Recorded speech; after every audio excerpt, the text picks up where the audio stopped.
В името на Отца и Сина и Светия Дух. По обичта на Господа, братя и сестри, errare humanum est. Човешко е да се греши.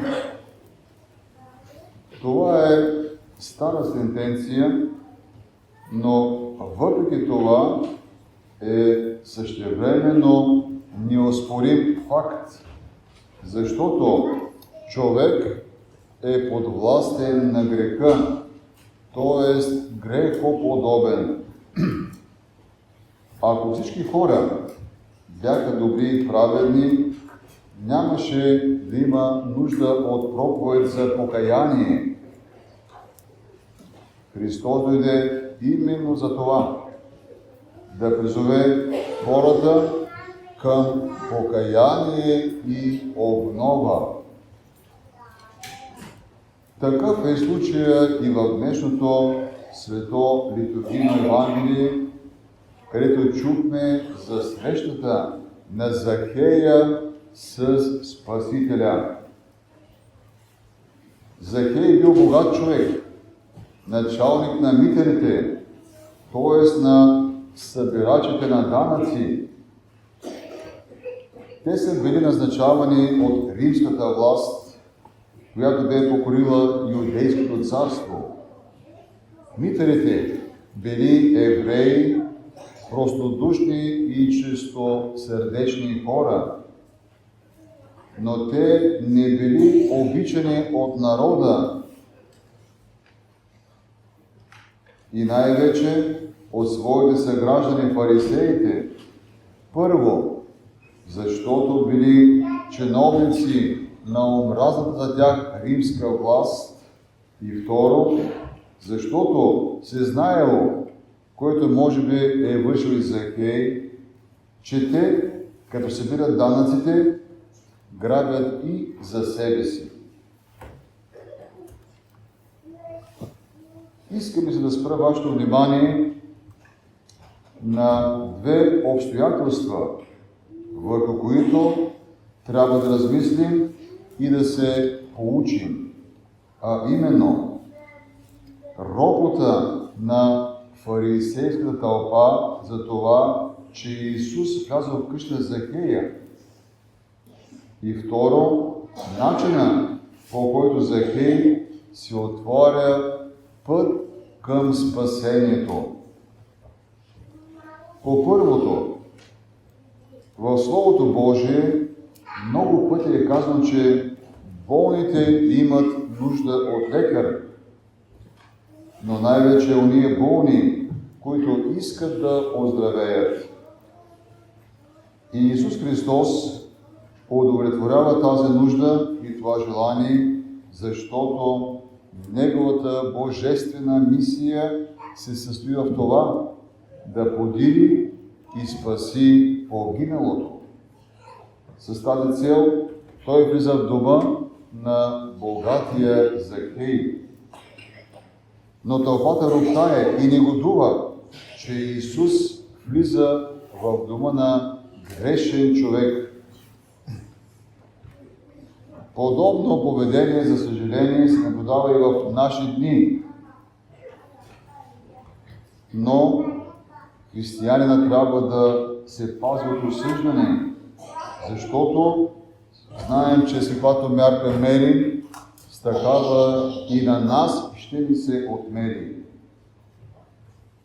Не трябва да търсим сламката в чуждото око, а гредата в своето да не забелязваме. Към съгрешените трябва да се отнасяме с кротост и снизхождение. Пример за това ни дава сам Спасителят.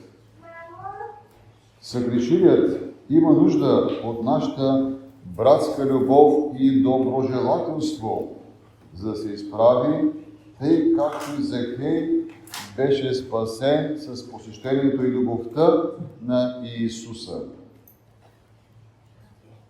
Второ, в Евангелието е казано, по-лесно е камила да мине през иглени уши, не жели богат да влезе в Царството Божие. А пък тук виждаме, сам Спасителят говори за спасението на богатия Захей. Как се обяснява това обстоятелство? Разбира се, чрез духовната обнова на Захея, на решението му за покаяние и с жеста му с проявеното милосърдие. От цялото сърце той казва: Господи, половината от имота ще раздам на сиромасите. Освен това, ако от някого съм взел несправедливо, ще му отплатя четворно. Ето къде е ключът, с който се отварят вратите на Царство Божие. То е в покаянието и милосърдието. В Захея се извършва преврат, до негото сърце се докосва благодата. Христос е до него, в неговия дом. И той знае вече какво блаженство е да бъдеш близо до Бога. Затова бърза да се освободи от греха. Събраното с грях връща четворно. Нещо повече, той радостно жертва и половината от своето си за бедните, за сиромасите. По този начин той се осигурява свободен вход в царство на живота. И Исус Христос само потвърждава това, казвайки: днес стана спасение на този дом.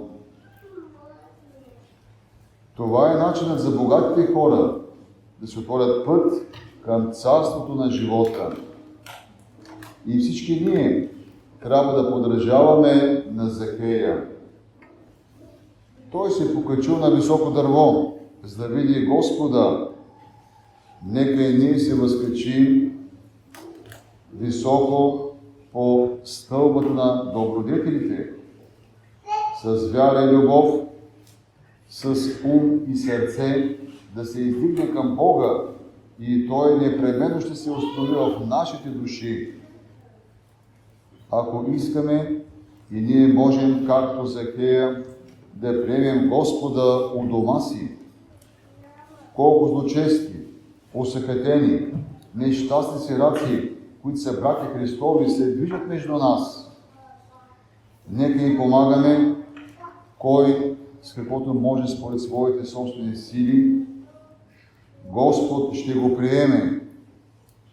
Сам Той ни казва: това, що сте стори на едного от моите най-малки братя, мене сте го сторили.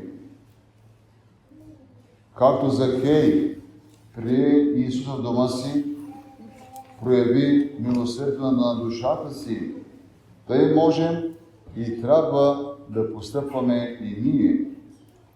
Не се изисква непременно да раздадем половината от нашия имот.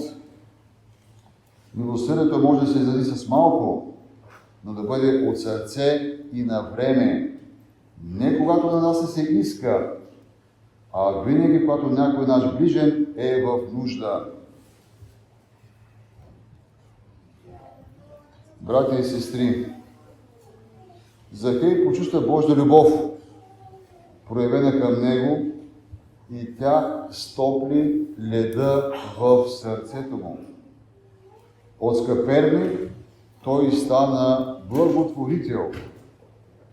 Нека и ние почувстваме Божията любов върху нас.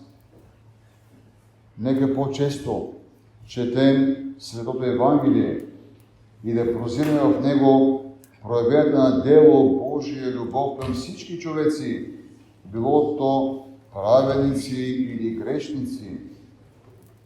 Нека да вземем твърдо решение, подобно на Захея, да променим живота си и да не живеем вече само за себе си. Нека да проявяваме състрадателност и към хорското нещастие и да не осъждаме грешника, а с любов да го спечелим за Бога. Чак тогава сърдечно можем да се помолим, казвайки: Господи Иисусе Христе, Търсителю и Спасителю на човешки души, погледни и виж и нас, както някой погледна и видя Захея, началника на митарите. Влезе в нашия дом, както някой влезе в дома Захея. Спаси и нас и нашия дом, както спаси Захея и неговия дом. Амин.